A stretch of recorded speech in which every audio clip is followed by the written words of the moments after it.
What's up, everybody? Today we are going to be changing out the radiator, the stock radiator in this Jeep to an upgraded three electric fan one. So let's get started. I believe right now we just gotta take this top plate off and we gotta disconnect some lines. I already had the antifreeze all drained down and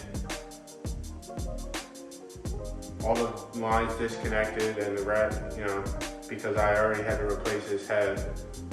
So now that thing's back together, it's running great. We're just gonna, last thing I gotta do is put that new radiator in. So I haven't put the mechanical fan back in yet because I'm not sure if there's gonna be enough room between the new radiator because it also is bigger. So I don't know if there's gonna be room for that yet. Worst case scenario, I could still put the pulley back in for the belt's sake, and then I just roll it out of a mechanical fan because I got 3 electric fans anyways, which are gonna be better than that. So I'm gonna work on taking this top plate out, and then I'll see what we're getting at, and then I'll show you what that looks like. So it's just 11 bolts across the top, a couple of Torx heads here, and I'm thinking 10mm bolt. Yeah, 10mm bolt, 3 here, and 2 here. Yours might have 3, this one looks broken. I guess the previous guy did that. And then now, it looks free to come out. I just gotta disconnect, I guess they're transmission cooler lines. 1, 2, and then it looks like the intercooler for the transmission. Maybe they aren't the transmission cooler lines. Maybe they're oil cooler lines. Gotta disconnect them, and I gotta disconnect the transcooler radiator from this one. And once I get that done, I'll be back.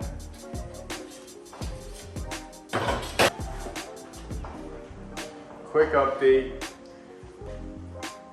The top line came off really easy. The radiator itself comes out really easy, but I'm having a hard time with this bottom one.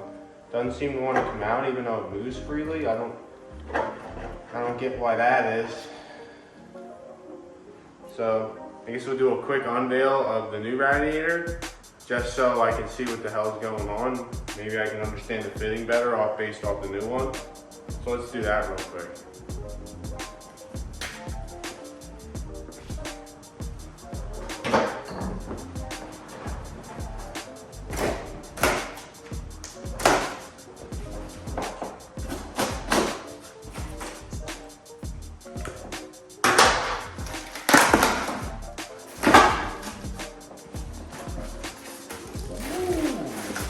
Pretty.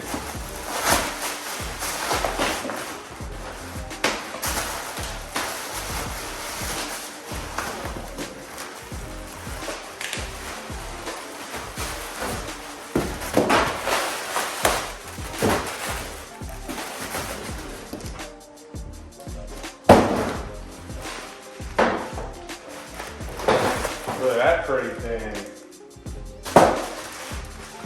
All aluminum. Aluminum.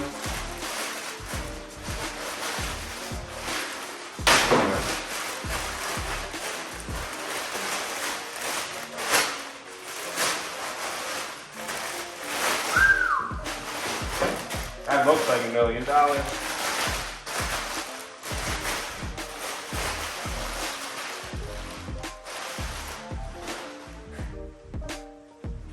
Huh.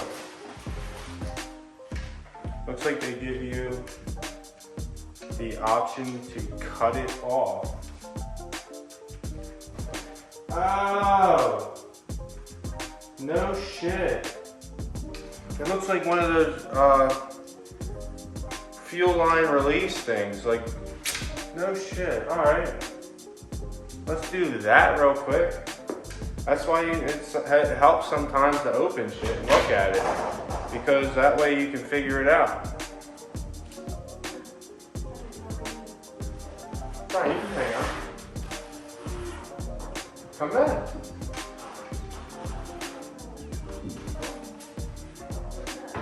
That's the Radiator.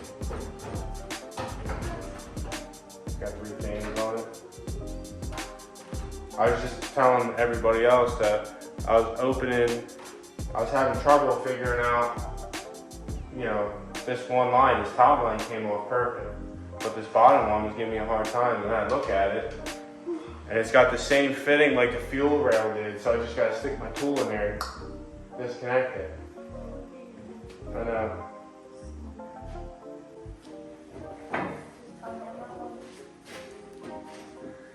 So this is what it looks like installed. It's a lot prettier looking than the other one. Definitely can't put that mechanical fan in, so I'm glad I didn't do that. So I guess first things first, I should unbolt bolt that pulley back on, and then I can put the belt on.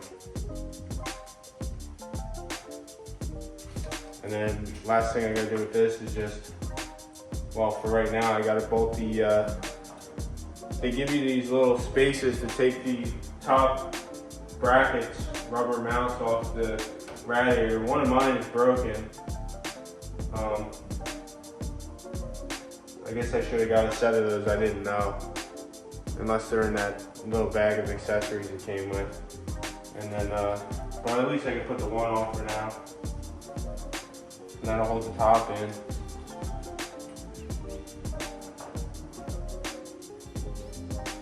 And then instead of putting the factory lower radiator hose, I got this metal spring one that's flexible, but it won't collapse. So that'll be a big plus. I can hook these oil lines back up.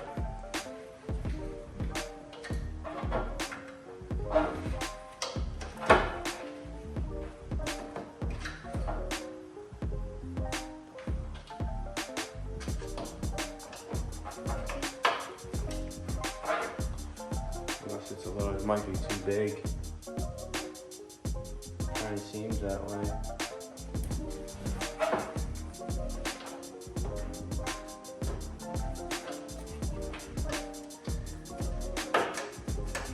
Yeah, it definitely is.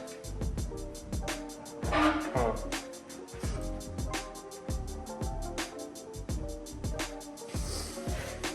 I don't think the other one comes out.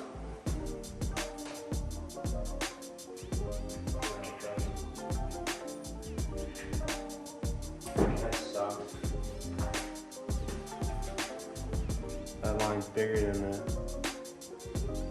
pressure line. Wonder if I could just cut it off and put just a metal clamp on it instead.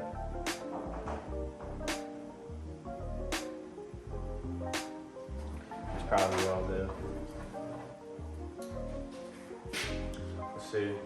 I'm actually going to pull this back out, put the pulley back on because there's not a whole lot of room, and then we'll see what we can do about that line down there.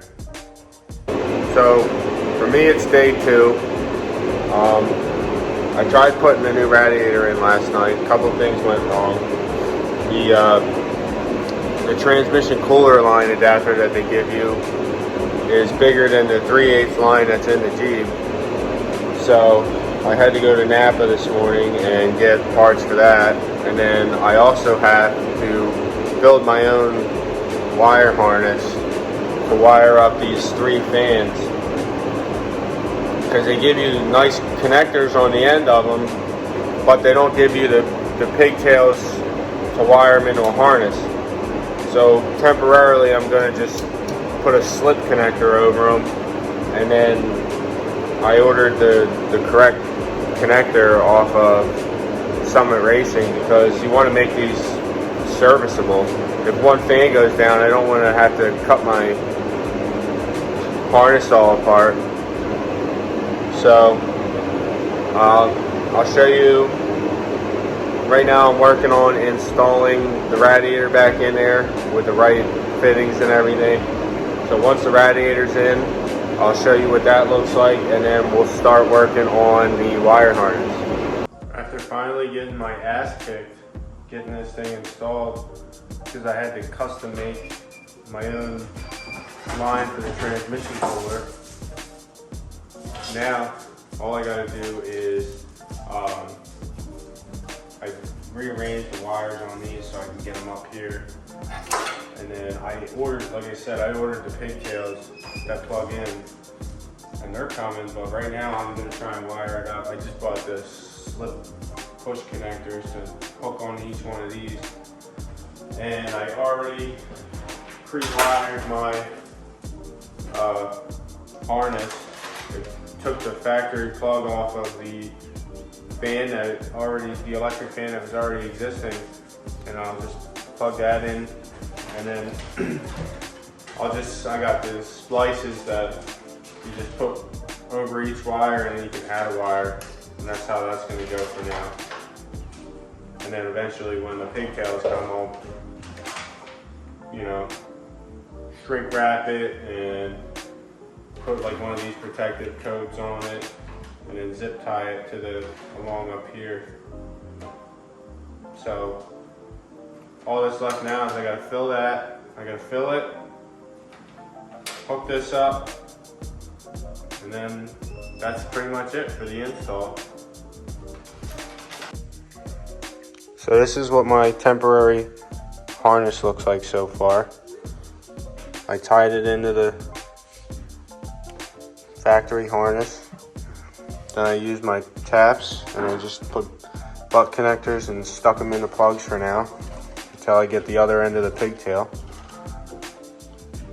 And I left myself a little loom here just in case something happens. Not much clearance down there.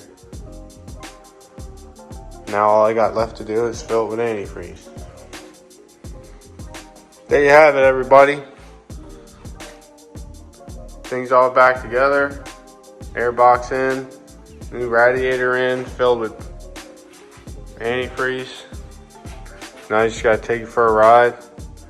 Then I'll check the coolant when I come back, and that should be it. Solved all my problems.